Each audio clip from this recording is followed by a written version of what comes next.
ఇంతేనా ఇంకేమైనా ఉందా అన్నది ఇక్కడ ప్రశ్న. లేదు ఇంకా చాలా ఉంది అంటున్నారు కొంతమంది. అందులో ప్రధానంగా తన వాయిస్ని ఈ అంశం మీద దశాబ్దాలుగా వినిపిస్తున్న ధర్మ సమాజ్ పార్టీ రాష్ట్ర అధ్యక్షులు డాక్టర్ విశారదన్ మహారాజ్ గారు చాలా ఆర్టికల్స్ రాశారు దీని మీద. సో ఇప్పుడు ప్రస్తుతం నా ముందున్నారు, ఆయనతో మనం మాట్లాడించే ప్రయత్నం చేద్దాం. సార్ నమస్తే. నమస్తే రఘుభాయ్. పోలేదా మీరు? దర్శనం చేసుకోలేదా? వివిఐపి పాసులు కూడా ఇస్తున్నారు కదా, మీరు వెళ్ళి దర్శనం చేసుకునే ప్రయత్నం చేయలేదా? నేను నిరసిస్తున్నాను సార్ జాతరని. అందుకే బ్లాక్ ధరించారా? Yes, yes. నిరసన ఎట్లా అవుతుంది? అమ్మవారి దర్శనము మళ్ళీ భక్తుల మనోభావాలని దెబ్బతీసినట్టు అవుతుంది కదా. భక్తులు అనేది రాంగ్ వర్డ్. ఓకే, అది సైన్యంగా మారాలని నా ప్రపోజల్. భక్తులు సోల్జర్స్గా మారాలి. భక్తులు ఎట్లయితారు? అది స్పిరిచువల్ ప్రోగ్రామ్గా ఎవరు డిజైన్ చేశారు? అది ఆధ్యాత్మిక కార్యక్రమం ఎట్లయితుంది?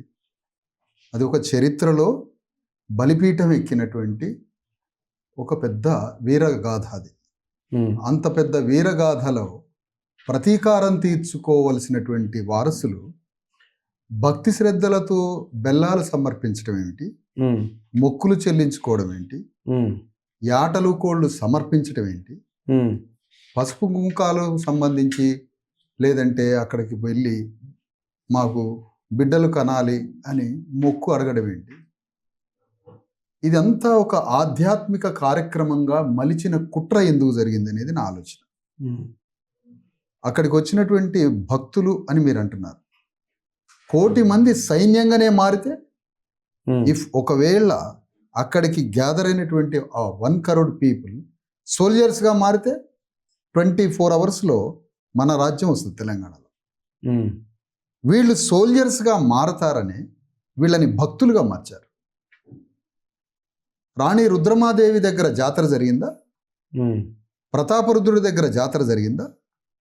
కాకతీయుల చరిత్రలో మాట్లాడిన ఎవరి దగ్గరైనా జాతరలు, కోళ్ళు, కుక్కలు, యాటలు, మందు ఇవన్నీ జాతరలో ఊగి ఊగి శివాలు ఊగి అక్కడ ఎగిరి దూకినటువంటి చరిత్ర ప్రతాపరుద్రుడి దగ్గర కానీ, కాకతీయ తోరణం దగ్గర కానీ, లేదంటే రాణి రుద్రమాదేవి దగ్గర కానీ మీరు ఎప్పుడైనా చూసారా? లేదు. మిస్టర్ రఘు, సమాజంలో 90% బలాఢ్యుల పైన ఒకడు రూల్ చేస్తూ ఉంటాడు. ఈ రూలర్ ప్రజల్లో ఉండే సింహాలను కూడా కట్టడి చేస్తూ ఉంటాడు. మీకు సర్కస్లో పెద్ద పెద్ద బలమైన పులుల్ని, సింహాలని ఎట్లయితే సర్కస్ ఆడించేవాడు కట్టడి చేస్తాడో, మానవ సమాజాన్ని కూడా కట్టడి చేయడం తెలుసు వీళ్ళకి. అట్లా మనుషుల్లో ఉండే తమని దోపిడీ చేసిన వర్గం మీద పగా ప్రతీకారం తీర్చుకోకుండా ఉండడానికి, పగా ప్రతీకారం తీర్చుకుంటే ఒక వర్గం ఆ వర్గాన్ని దోపిడీ చేసిన మరొక వర్గం మీద పగా ప్రతీకారం తీర్చుకుంటే జరిగేదేంటో తెలుసా? రాజ్యం ఉద్భవిస్తుంది.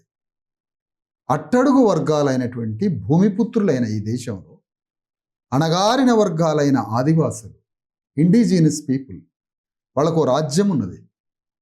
పగిడిద్దరాజు, మేడరాజులు, కరీంనగరు, ఆ ప్రాంతంలో వరంగల్ ఆ ప్రాంతం. చరిత్రని తెలుసుకునే ముందు ఇప్పుడు మీరు మాట్లాడుతున్న మాటకి చిన్నజీఆర్ ఇదే సమ్మక్క సారక్క మీద మాట్లాడిన దానికి తేడా ఏముంది అని అంటే, చిన్నజీఆర్ స్వామి మాట్లాడింది అసలు వాళ్ళు దేవతలు కాదు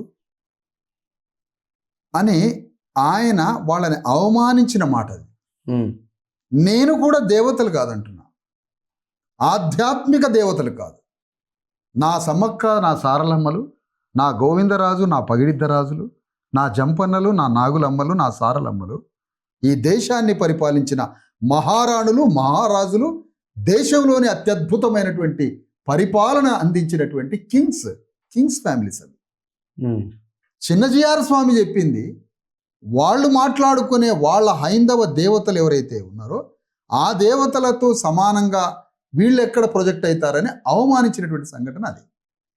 అందుకని దానికి చిన్నజీఆర్ స్వామి నా మాటని ఎక్కడ కంపేర్ చేయదు.